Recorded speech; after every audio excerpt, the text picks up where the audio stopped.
أول حاجة فهم الدين باعتباره وسيلة وما هوش غاية في ذاته. وما يجيش واحد يدير لي عمامة ويدير لي لحية ويقول لي أنا متاع الله وأنت مش متاع الله وأنت ماشي جهنم وأنا ماشي لجنة. هذا كلام فاضي. عمل الدين عمل ومبدأ ومنهج وموقف عقلي، مش تجاه القضايا الدينية بس، بل تجاه جميع القضايا اللي تهم الناس على حد سواء. الثورة الثقافية لابد أن تتجه إلى هذا المفهوم وتعيد خلقه من جديد. اثنين، الثورة الثقافية لابد أن تتجه إلى الإنسان الليبي وتقول له أن الأشياء ما تحدثش في الخارج، الأشياء تحدث في الداخل.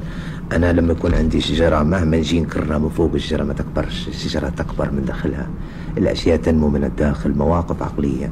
الثورة الثقافية لابد أن تتجه لهذا الإنسان وتقول له أن السعادة اللي أنت تبحث عنها مش عند واحد داير مخزن للسعادة ساعة الله حلق، السعادة موجودة في داخلك وعليك أن تجدها.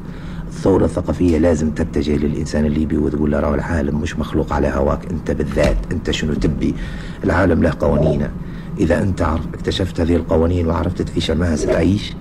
إذا أنت فشلت في اكتشاف هذه القوانين أو فشلت في أن تكيف نفسك معها ستنتهي، وستنتهي حتما، وما فيش قوة في الكون من أول لآخر ستهتم بإنقاذك، لأن الكون مش مخلوق للليبيين، الكون مش مخلوق للعرب، الكون مخلوق للحياة. وعلى الإنسان العاقل الموجود في ليبيا والموجود في المنطقة العربية أن يكتشف هذه الحقيقة ويكتشف ما تريده الحياة ويعطي للحياة ما تريدها إذا أراد أن يعيش.